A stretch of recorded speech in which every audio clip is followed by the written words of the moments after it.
Check the mic and make sure it sound right, boys.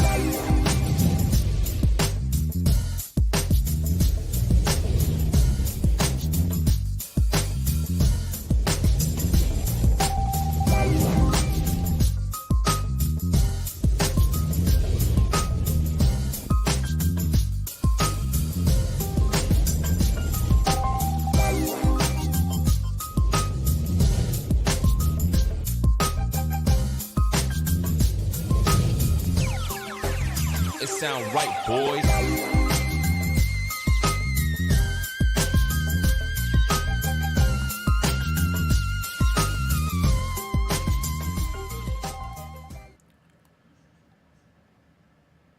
Right on, writers, and welcome first-time viewers to the Books by Adrian author platform and our flagship show, Livestream Sunday. This is episode 5 of season 4. We have 10 episodes left in the season. Today's guest is Moshe Mikanovsky, who will be talking to us all about how to approach our books as products, and that's awesome.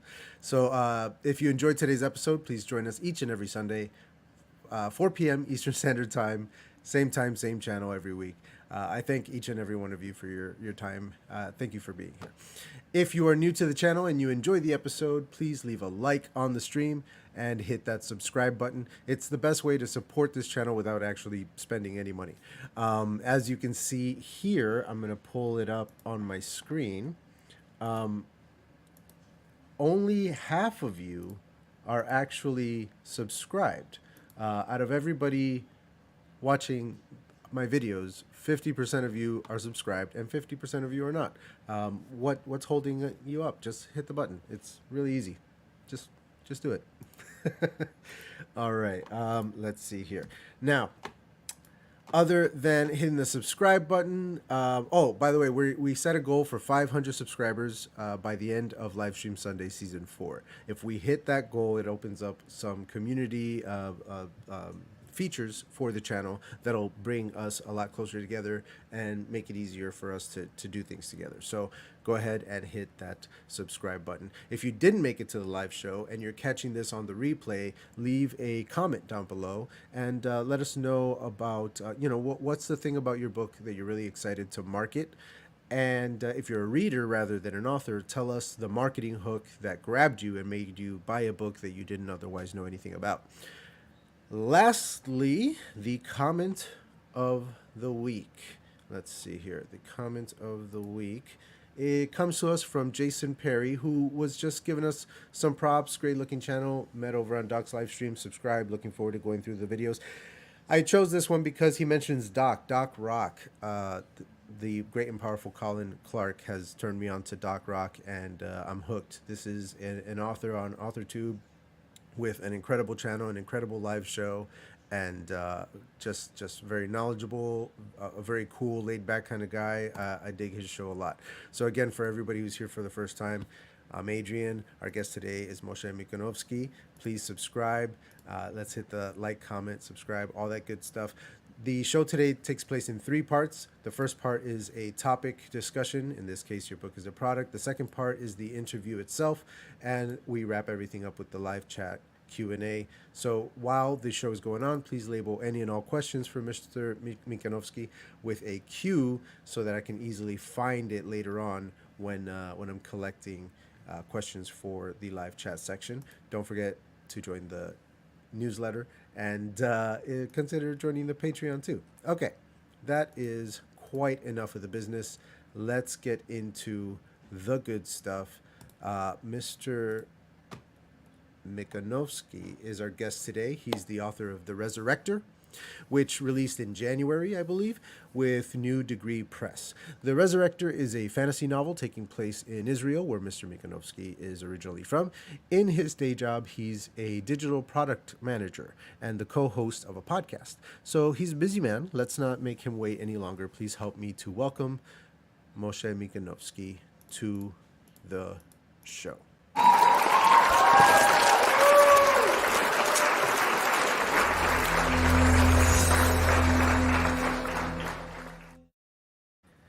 Moshe, welcome. How are you? I'm good, Adrian. How are you? Thank you for having me here.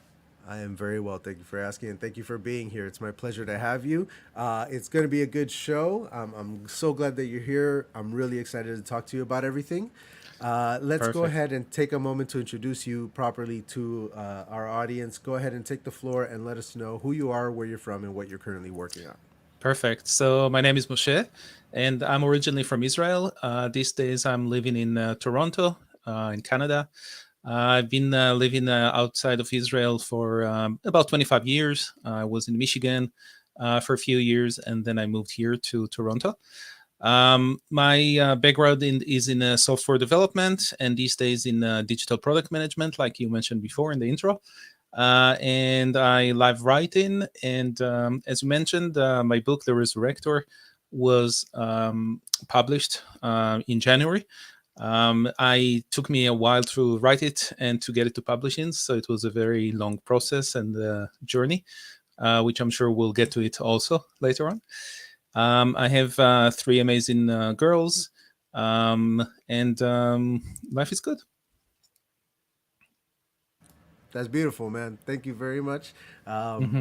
I'm looking forward to talking to you about all of that stuff, especially Hmm. where you come from and where you are now and how that whole thing happened.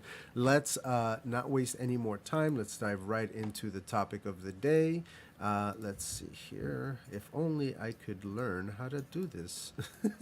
Here we go.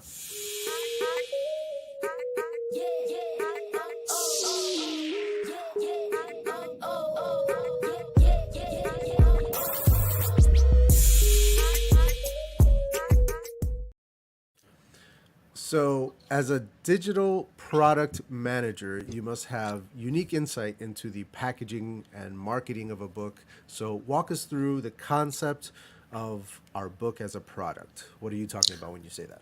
Yeah. So I was always a creative guy, and you can see also in the back. These are some paintings that I used to paint in the past.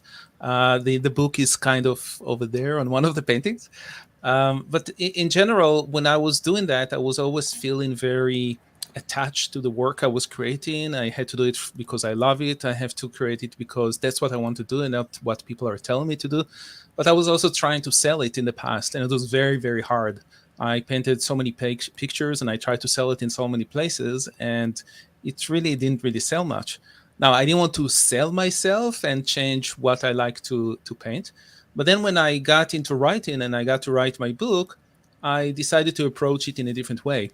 Um, well, more towards the last year. It did take me to a long time to publish it, maybe because I was looking at it in a different, the same way that I looked at my art. But the last year, I kind of changed phases about that, and I was like, I do that for living when I develop a product. And when you develop a product, what you always tell yourself, and we're talking digital products, so applications, software, apps, whatever it is, we are usually telling ourselves, don't fall in love with the solution, fall in love with the problem. So, what is the problem we're trying to solve? And it's not that your solution is the best, it's does your solution actually solve the problem that the person that got the software, that got the app, is actually need to solve. And as a product manager, I'm doing it in many different ways. I'm looking at who are the people I'm trying to solve the problem to, what is the problem they have, how do I validate that the problem is real, then what is the type of solution I'm creating that will actually solve the problem. Now, in order to do that, I also have to find where are those people exactly? What are they doing? What did they do today that is not solving the problem in the best way? And maybe there is a better way to do that. So when I was looking at the book, one of the advantages I had was that I wrote it so many years ago and edited for so long. I started writing it in 2013, actually. And I was a bit detached already from the book itself because it's been so long, and I wrote it and I put it aside for some time. And that's also one of the advices I've heard from other authors and other writers, Set to it aside, come set it back to it aside and later. come back to it. Exactly. And that actually helped me to look at it more as, okay, I have here a product. Can I sell this product? Can I find the people that will actually like to read it? And where are those people? How can I approach them? How can I find that they're actually like the book? And when I build a product, I never build the entire product, release it, and then wait for people to to see if they were going to like it, I built what we called an MVP, a minimum viable product. So I built something small, and I So get like people. almost like a prototype, Exactly. A yeah. prototype is a type of that.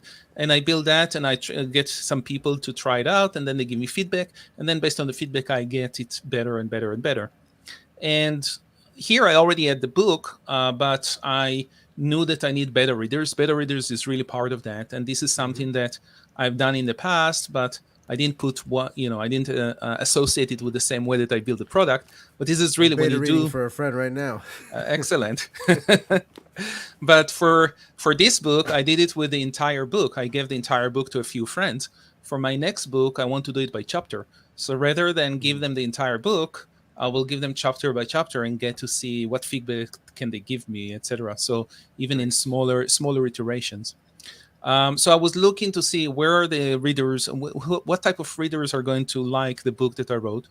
Where can I find them? Are they, living around me, or do I have to go to a specific social media and specific group on those social media to find them, etc., etc. So it was a very I really try to associate everything I know about product and do it for the book and see, and hopefully that would help me.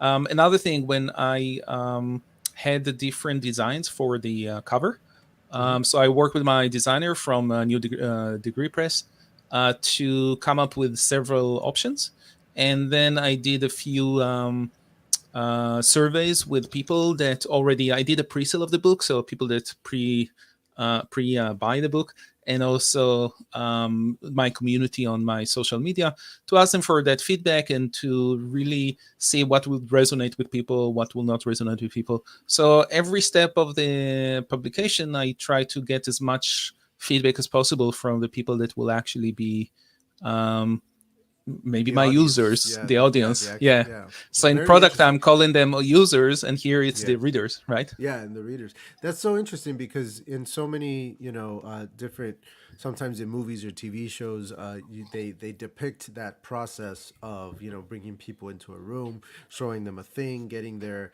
Hmm. perspective on it, and taking all the data down. There's always somebody behind a glass, like Yep. watching them or Yep. whatever, and just the idea of like approaching it that detailed throughout every step of the process of crafting the book. That's really interesting to me because you're getting Hmm. feedback at all times, all the way to the end, as opposed to like finishing it and turning it over to somebody for the Exactly. first time. Oh Exactly. man, I've been doing it all wrong. I got to start all over.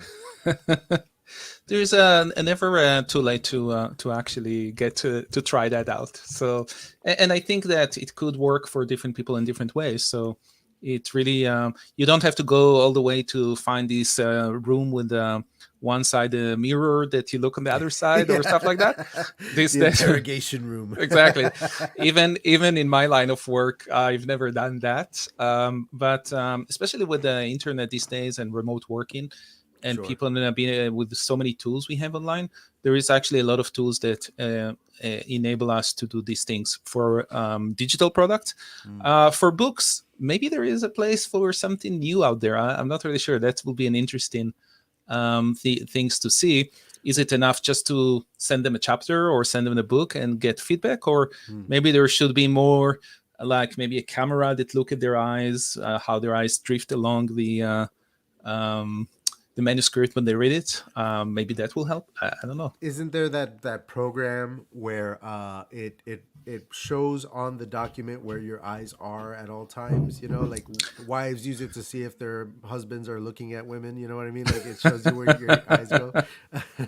So um, there is something like that for software testing, so user testing. yeah. So when you design like a page of a website or a page of a digital product, you want to see that they actually can see the components that you put on there.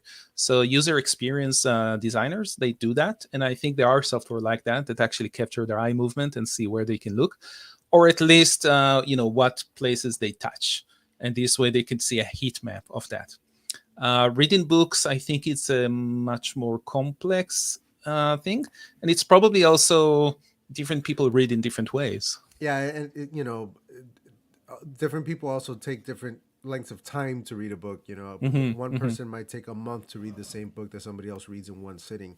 Yeah, So it's a very different thing to absolutely. interview Yeah. them, you know, throughout the process. My partner brings this up and he beat me to it because I was going to go there next. I've been asking a lot of my guests their thoughts on this because, you know, we're talking about, for example, right now we're on AuthorTube. A lot of us watching AuthorTube are just other authors, and part of the goal of AuthorTube here is to reach readers. Yeah. And you know, part of the process along the way of creating a book involves beta readers and critique partners and all that. So we've all been like kicking around ideas for some sort of app that would connect the authors and the readers. Authors put out certain content, readers give feedback for all that content, and we just kind of like help each other out throughout the way. Any thoughts on like what something like that might look like, you know, what the dream app, you know, would be between author and reader? It's a good question, because the first thing that I always think about is, who here has a problem and what is a problem we're trying to solve, therefore creating value to them. So for the authors, definitely there seems to be a problem of reaching those beta readers. For the beta readers, the question is, why people want to be beta readers? And I'm not really sure. I mean, I never ask my beta readers, why do you want to be a beta reader? And why do you take the time in this, especially that it's a draft? There is stuff in there that is not written well. There Yeah. is whatever. And And it'll change between that and the finished product, so you're going to yeah. see something that you know is unfinished. Yeah. Yeah, and I think this is what actually some of the beta readers like, because they want to be behind the scenes. They want to see how the author actually think and put the words together and change over time, I guess. Mm. And I know that a few of my beta readers, they were very enthusiastic about doing that. They were mentioned in the book, and maybe that's one of those things that they like to see their name, printed in the book as part of the process. Sure. I'm not sure, but then that will be like the first thing I will want to see over there, because if you have an app like that and the app has, you know, 10,000 authors trying to push their beta manuscripts over there, but Mm. only 100 beta readers, Yeah. it's going to be very unuseful for. So this is a bit of a marketplace that you have Mm. to have both sides, and you have to create Yeah. a value for both sides. Yeah. But and that could be an interesting question.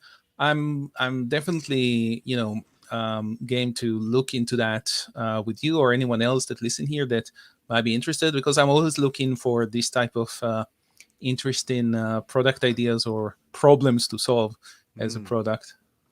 Then in that case, I think my partner, and I will probably have a conversation on our own a little later Well, let's go because for it. yeah, because there's definitely that it's a problem that we're trying to find a solution for, Hmm. Hmm. and ideally be successful in the process. You know what I mean? You put out an app, you want it to do well. So this is all really interesting. The topic at hand is going to permeate the rest of the episode as we continue to talk. Let's go Hmm. ahead and dive into the interview itself. Hmm. Let's do it right here.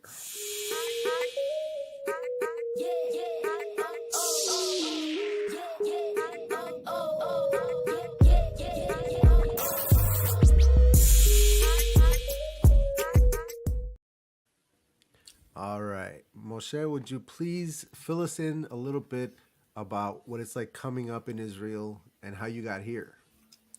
Yeah, so I was born in Israel, and born and raised over there.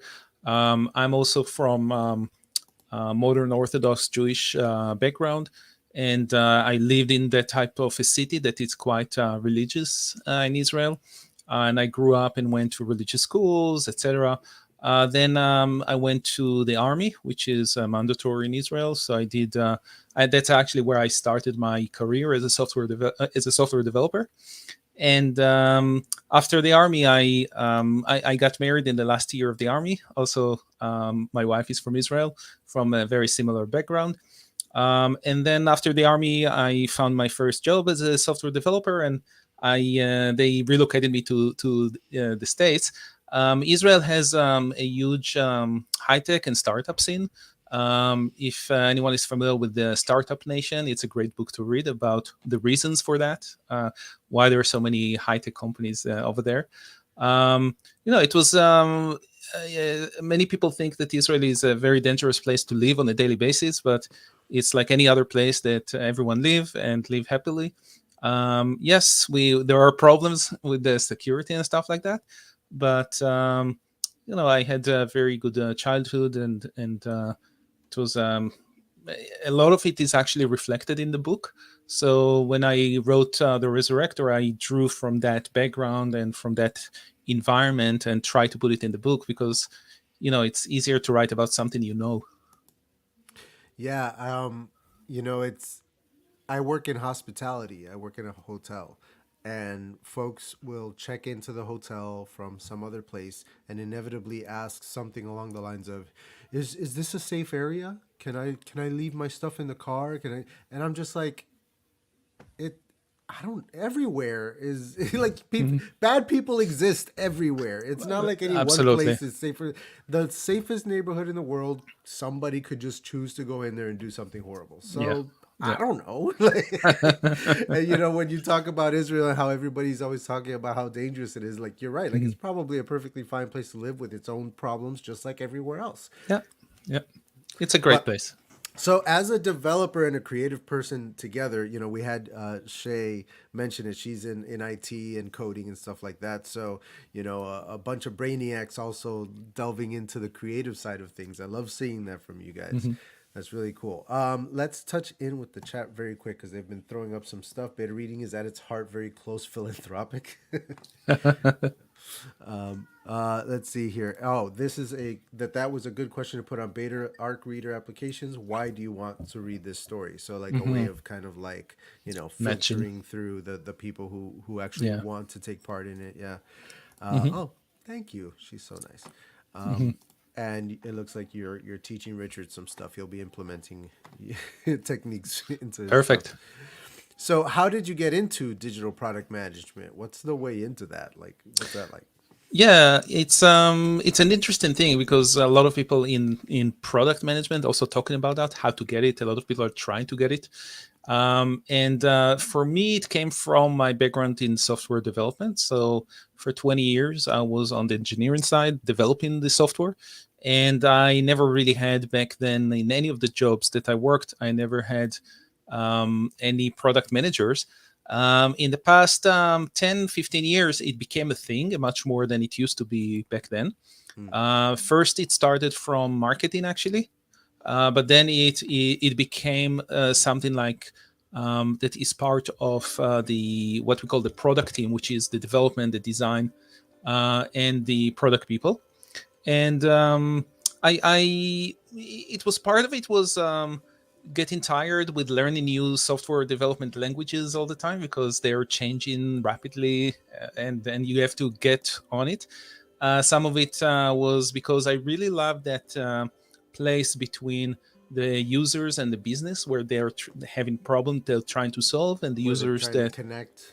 yeah, and the solution in the development where when I was only on the development side, it was a bit limited on that. So I focused my career more on the product management, which is the right place where I love to be. So it just became my thing. Yeah, that's cool. That's cool. How long have you been writing stories then? This creative side of you. Yeah, so I always did different things. When I was in high school, I actually wrote a few stories. I never did anything with that. And then I always thought I'm going to be an architect, actually, because I felt architecture or interior design is a very creative thing, and you can also make a living. Right. It's a Um, it's a creative but business, yeah, focused thing. Like you're creating something for money. exactly. And Yeah. back then, you didn't. Animation was one of the other things you could do, but no one really. There was no production companies or anything like that in Israel or things like that. And then I kind of got into software development, which eventually I realized it's also a very creative thing, even though it sounds like very logical and very technical. There is still the creativity in there to create something for people to use out of language of code. Um, And for a few years it was fine, but then I still needed to have my creativity juices running. So I was painting, I was doing stained glass, I was doing pottery, I was doing many different things, all in visual arts. After a while, I saw that it was, like I mentioned before, I was trying to sell stuff and didn't really work out very well. And I saw also how it's expensive to do it because you have to buy all the materials, and there is a lot of storage that you have to have for all of your paintings, etc. So writing became almost like the next thing for me because I can write almost anywhere I want. All I need is either a notebook and a pen or my laptop, and that's it. So it became some another way of expression. Yeah. And yeah, the rest is history, I guess. It's so interesting to have like that sort of analytical brain side, and then the this very like creative side, because the paintings behind you are all very cool and interesting, and the colors, the way that you're playing with them is really fun, and I see the creativity that like you need to put out, and I wonder like how these two sides of you coexist. They're very, very interesting. But we had the same with Shay last week. She was saying a lot of the same things that you're saying today, actually. So it looks like you two are kindred spirits. Yeah, Um, we have to so connect. go ahead and pitch the Resurrector to the audience. Yeah, so The Resurrector is a story about a family that sits Shiva. Shiva is the mourning period in Judaism when someone in the family passed away. And Shiva literally in Hebrew means seven. So the family, the close family, are sitting for 7 days, where people are come to console them. And then during that period, it's a family in Israel, in the same city where I grew up. One of their sons passed away suddenly. They were sitting Shiva, and then a stranger comes in, and he gives the power to the father to see his son again. So, and then from that, the rest of the story continues.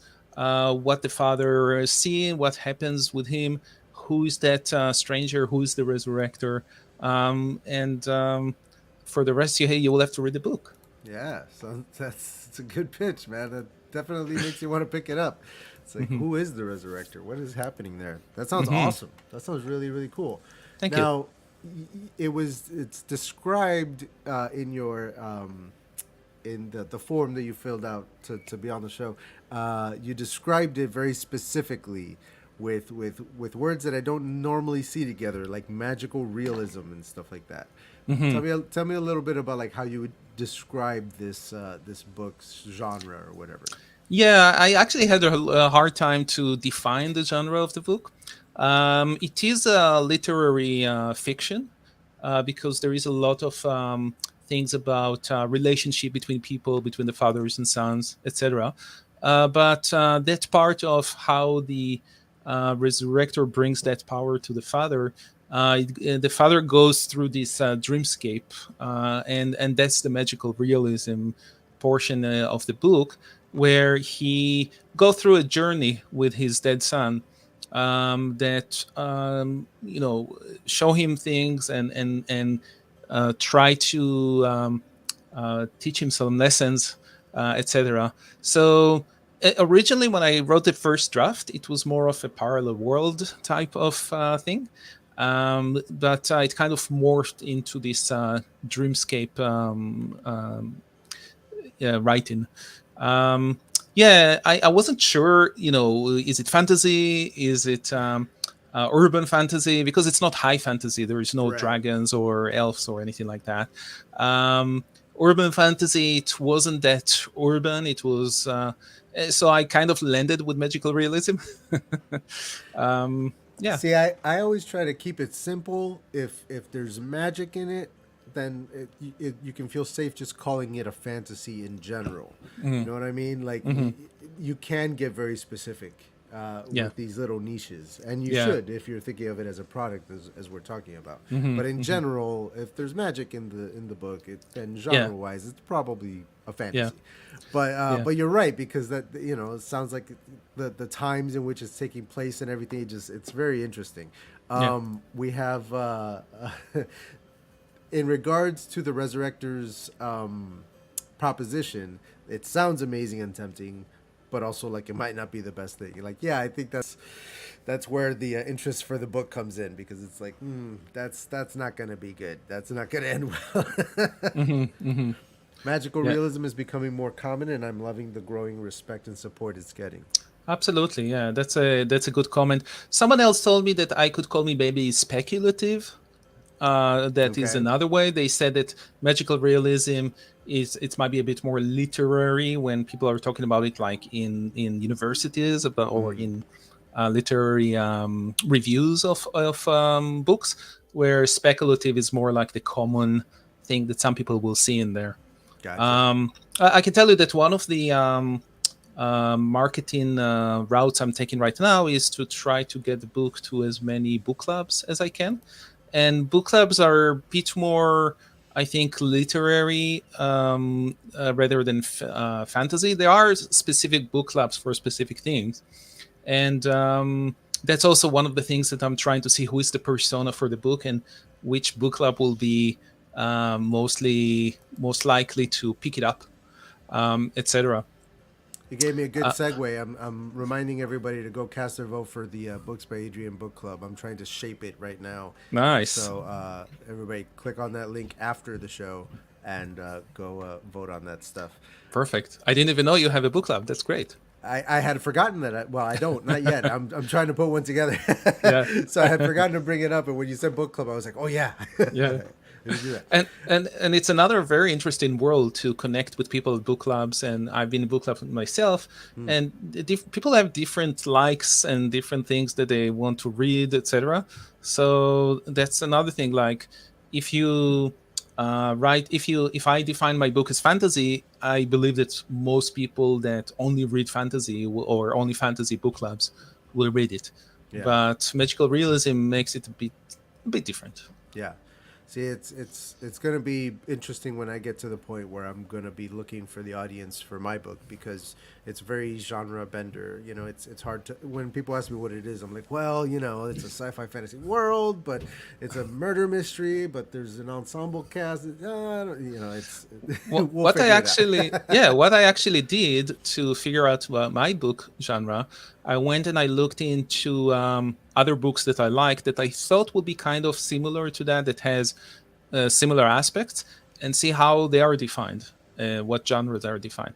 Because usually they will have their own genres defined either on Goodreads or on, you know, the way that people put them in the Goodreads in their folders, private folders, or libraries, or on Amazon. So there are different ways to do that, but yeah, it took me probably the length of writing the book. It took me to decide what genre it is. Yeah. So what stories inspire you? What do you like to read? How did what ingredients did you put in to get this book out? Yeah. I'm a big fan of Stephen King and everything he writes. Not so much the horror, but the psychological he gets in there. Horror. Yeah. He gets in there. It's more about the psychological horror than really, horror. Yeah. And also his parallel worlds. That's where I really, really love, like the Talisman or the Dark Tower series, or anything that have like parallel worlds gets me at hello. And that's where I really put in there. The other thing that I really love reading about, because I read a lot of different things, and the other one is to learn about different cultures through books and through storytelling. And that's why I really wanted to bring my own culture and my own experience from my culture into the book, because I love reading about cultures of other countries that I never been to, that I may never be able to travel to, and I can still learn about their culture through the book. So that was another thing that kind of influenced me. Right on. Mm-hmm. How was it working with New Degree Press? How did that go? Oh, it was great. New Degree Press is a hybrid publisher, which means that at the end of the day, I publish the book myself. So it's almost like self-publishing, but they give me the full support of editing and design, etc. And that was really cool for me because I needed to learn all of these things. I sent query letters to agents before, and I never heard from anyone. So The regular, traditional publishing wasn't yet working for me, and I was always afraid to do it on my own, self-publishing, because I didn't know what I'm doing, what do I need to do, etc. So that was a really good way between the two type of publishing, and they taught me a lot about what does publishing mean, what does marketing of the book mean, how do I sell the book, and then many other things, in the editing process, in the copy editing process, in the design process, etc. So it was very, very beneficial for me, and it gave me a structure. I love to have deadlines and milestones, so it gave me that structure. It's great that they were so forthcoming with information about marketing and everything for you, because a lot of the complaints about traditional publishing companies is that they don't really do much, if at all, marketing for your book, unless you're like one of the biggest authors in the world already. Yeah. And I had, on a previous season of this show, I had a representative from Greenleaf Book Group do an interview with us, who is also a hybrid publisher, much like New Degree Press. So what I learned from them was how they kind of break all the pieces of publishing a book down, and you can just kind of like hire them to do the things that you need them to do, and anything that you don't, you can do yourself, and all that kind of stuff. And like the way that they just make it easier for your independent authors to get it out, a little help, a little assistance where you need it, Yeah, probably every hybrid publisher has a bit of a different method to do it and a different structure. With NDP, it was more about a community, so to do it in a community. So they have 2 or 3 cohorts a year of authors that are doing it together. And in my cohort, there were maybe between 120 to 150 authors.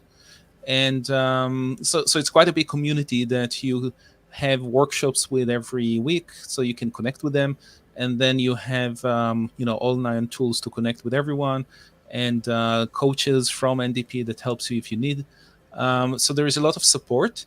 But to get to it after the first approval of the manuscript, you also have to run a pre-sale to basically pre-sell your book. The way it's structured is with it's on Indiegogo, so it's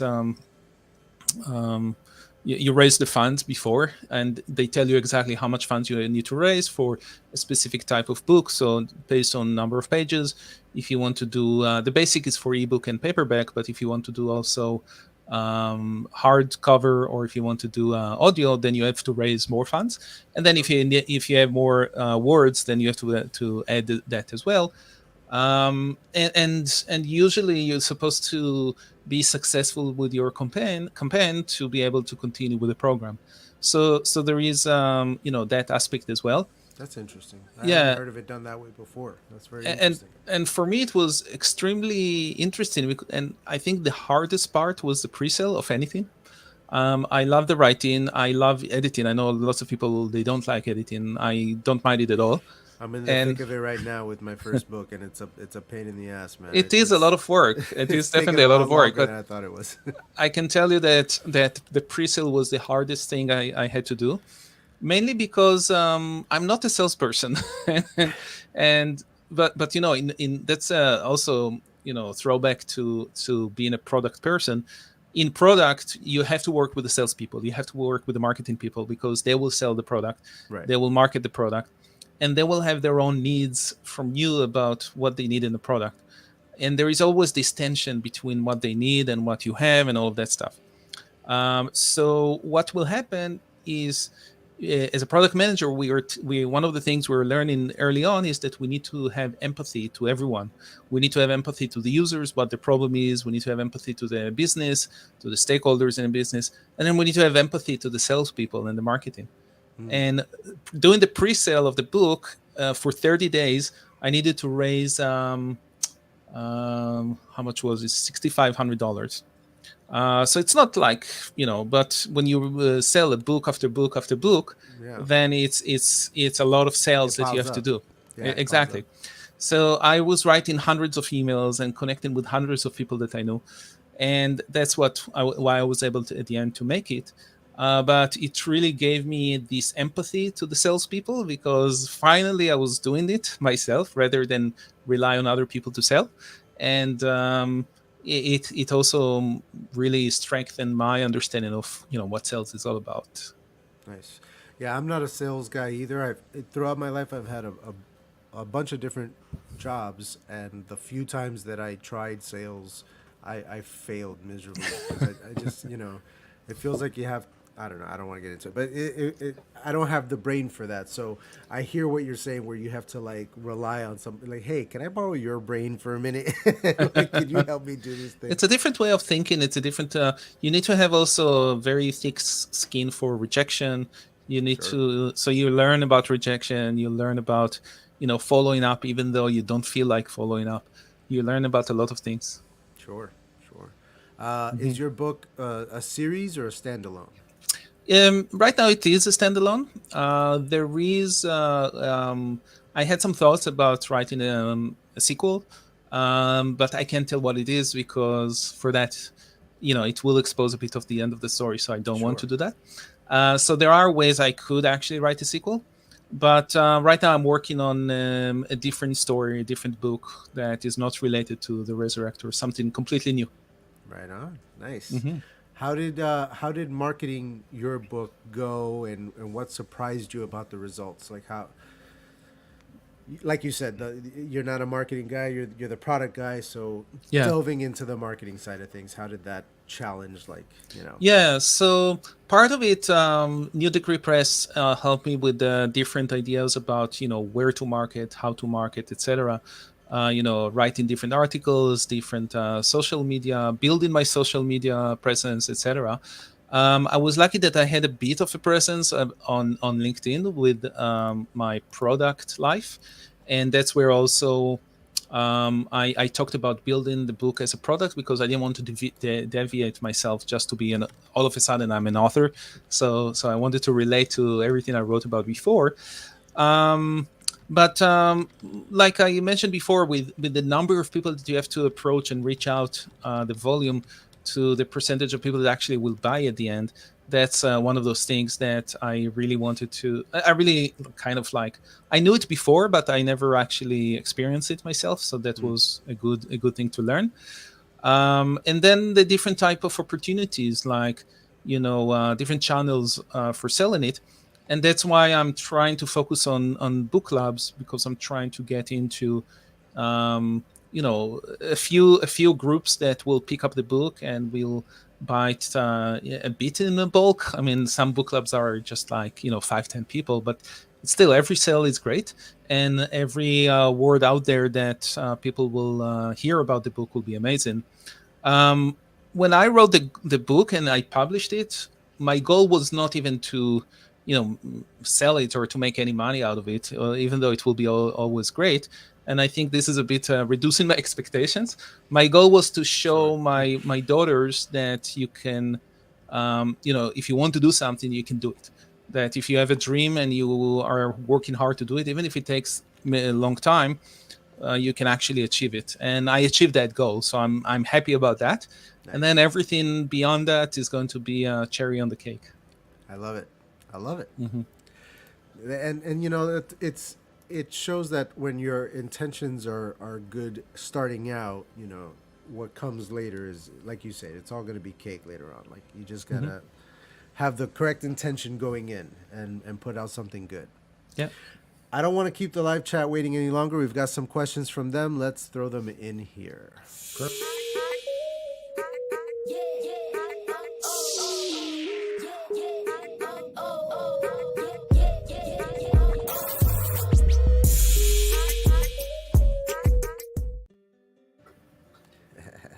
All right. First up, we have Richard Holiday. Oh boy, I already, the first word, and I'm already angry at him. Spreadsheets, as part of your writing workflow for outlining and tracking word counts. Yay or nay? Richard. Um. Yeah. I didn't do it. Yeah. Yeah, you I know can. why? Because you're a sensible person. Who would use spreadsheets to write a book? Richard, you're out of your mind. let's move on. All right, Shay, are there any lessons, skills that you gained from software development that you feel have made you a better writer? If so, what are they? Ooh, that's a very That's a good question. question. That's a Yeah, question. that's a very good question. Um, maybe the editing is one of them, because when you write software, you sometimes have to go through the code again and again to see, issues that you have in it, and how you actually edit it in the right way. Part of it is what we call refactoring in software development, where you build a specific code, and then you have a small part of it that can be used in other places. So you take it out, you create it into a function, and then you can use it everywhere else. And when you edit a book or a story, sometimes there are parts in the book that are like, okay, where do I put it? Where does it make sense to put it? The order of things and stuff like that. So I think that helped me a bit. Um, you have to have also a lot of patience when you write software, and especially if you have bugs and you don't know where the bugs are coming from, and sometimes you tear your hair at night because you can't find the problem. Yeah. And you need a lot of patience. I think that reading the book and rereading the book and rereading the book and rereading it again, my book is 70,000 words, so it's not the shortest, but it's not the longest. And it took me like quite a lot of time, in the last few months before the releasing, with my copy editors, to get all the kinks out. And even now, after the release, already of 2 typos that we're going to fix. So that's part of this patience of be diligent about it. Maybe there are other things that I can think about, but I think these are the main couple of things there. I mentioned to Shay last week that I took a computer programming class in high school, and then I got really into designing websites with HTML. This was back when that's how you did it. You just coded the whole thing out.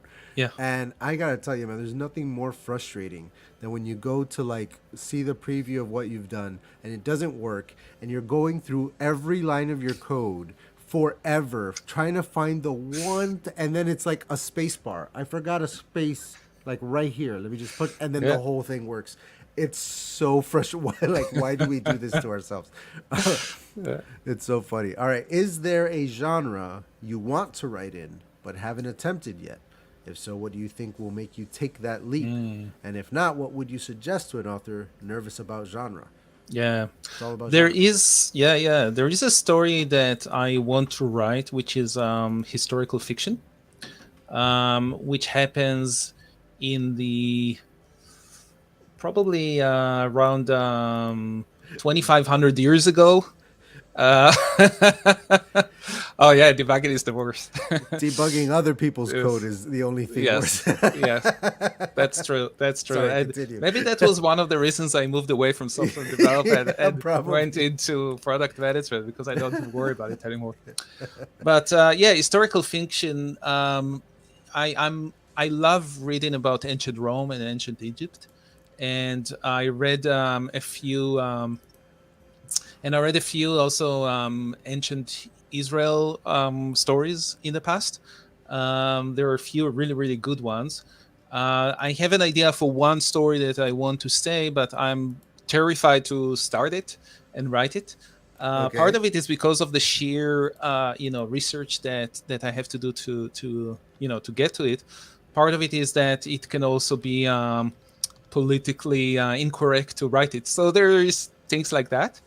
Sure. But that's really the one that I'm thinking about.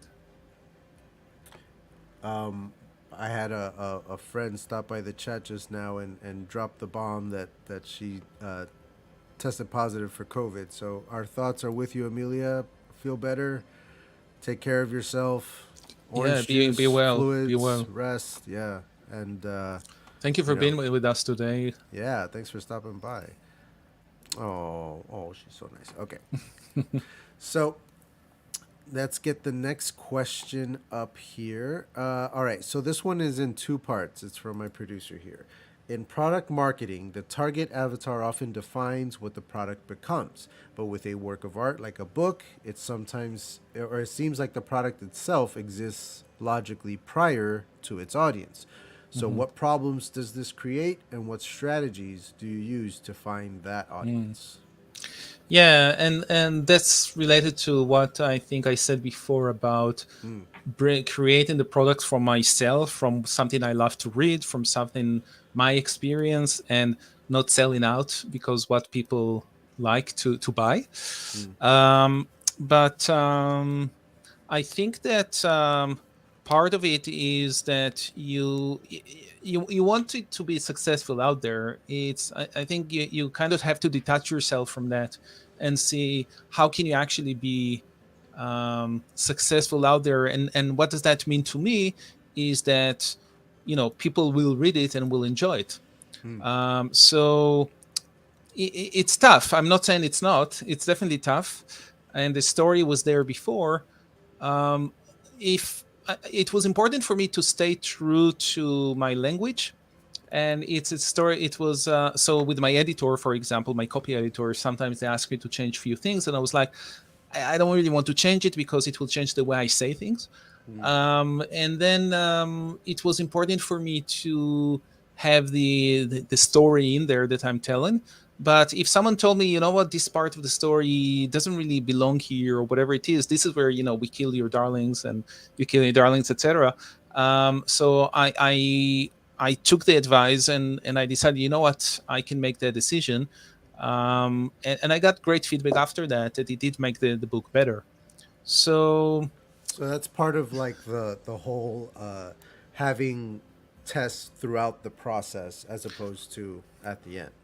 yes, and that's can help as well. With this book, I think that like you mentioned before, Adrian, about your book, I didn't start it that way. It was only towards the end that I kind of figure out, you know what, that's really what I want to do, and that's what I want to do with my next book.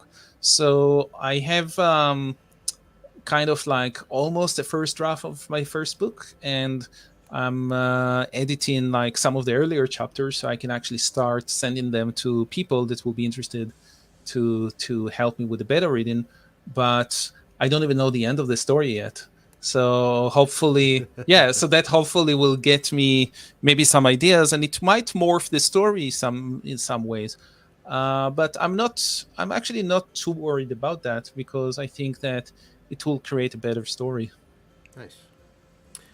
Our next question: do you find author branding and book marketing need to be the same, overlapping, or completely separate?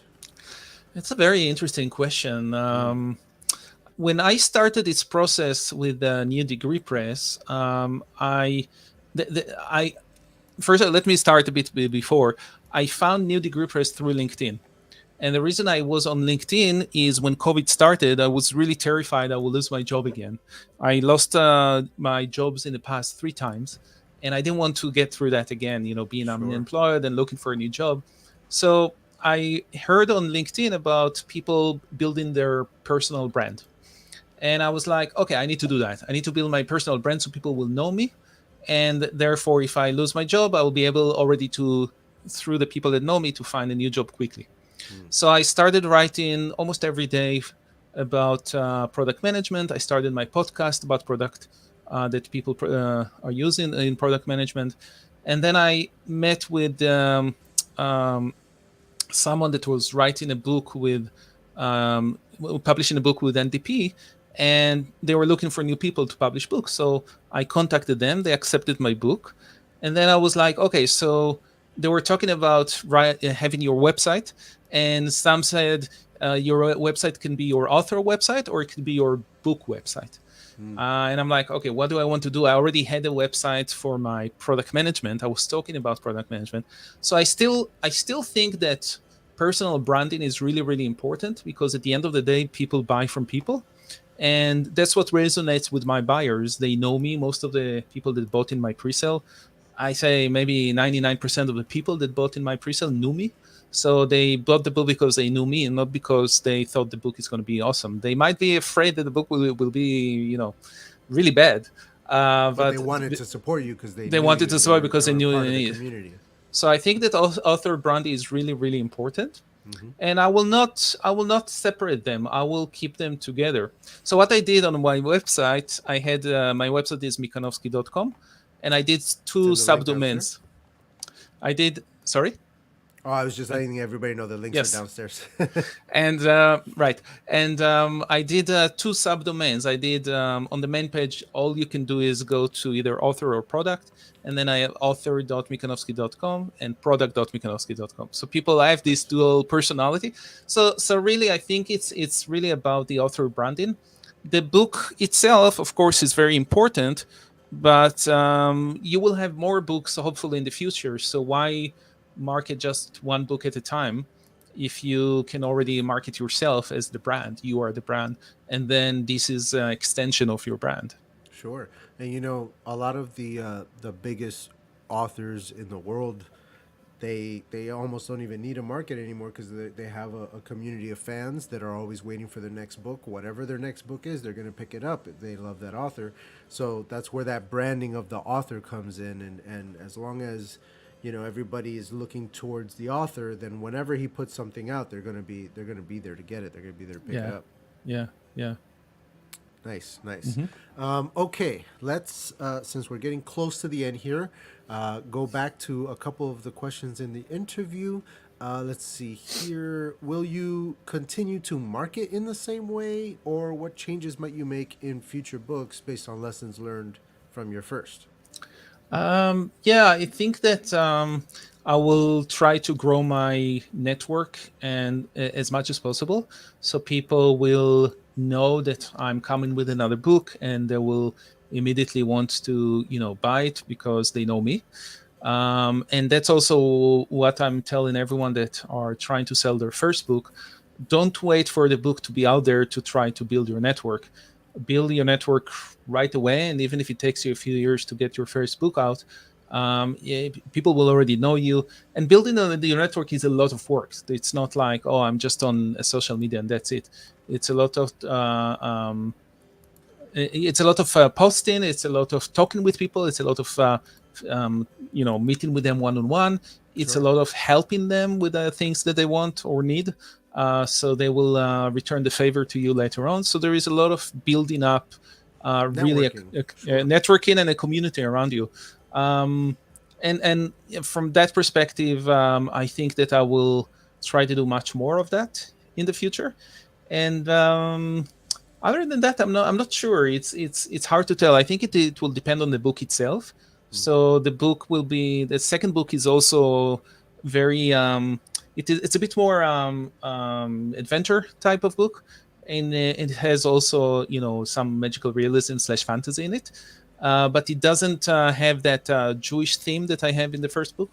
The second book happened in Toronto, and it's just more of like an adventure type of book. So it might be that I will have to market it to a different, type of book clubs, for example, or a different type of audience, which is really will define what the marketing is going to look like. Marketing to a book club is such an interesting concept. Ever since you brought it up, I've been thinking about it throughout the episode. Like just like Mm-hmm. finding people who are reading the kinds of books that your book is like, and marketing directly to the book club.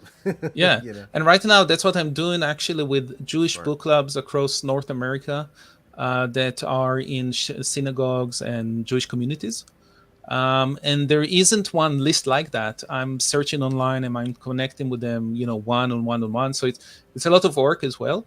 And but it's so far actually I got 3 book clubs that picked it up and decided to read it, and I have a few more that are considering it. So I'm happy about that. I have a comment here from Miss Houston. Oh, no, this one. That this is a very important live stream. We really don't know how to build a brand around myself, and that she thinks that this is why her author branding is all over the place. Mm. For you and anyone else watching this who feels the same, I have a couple different episodes on this. I have an episode of Chronicles where I talk about how our rebranding happened on Books by Adrian. There is an episode on marketing in a previous live stream Sunday season. I believe it's season 2. Yeah, season 2, around episode 6, around there. There is a whole episode of just on marketing. So, and this is something that we'll be coming back to from time to time. Yeah, and if you want advice on LinkedIn, for example, because I think LinkedIn is underestimated by many people about what the powers you can do over there to connect with people and to create your brand. Reach out to me because I've been there for a year and a half now, posting very regularly, and I have lots of friends over there. I'm still very little number of followers. I think around 4,000 or less. I know people over there with like 10 and 20 and 100,000 people followers. So, so it's considered small, but there is a lot of things that you can do over there to really create a personal brand over there. And the way I see it is one of the friendliest one over any other social media. Awesome. Well, Moshe, we are out of time. We're going to go ahead and wrap this up. You and I will continue the conversation on the follow-up podcast, and everybody can tune in on Thursday to check that out.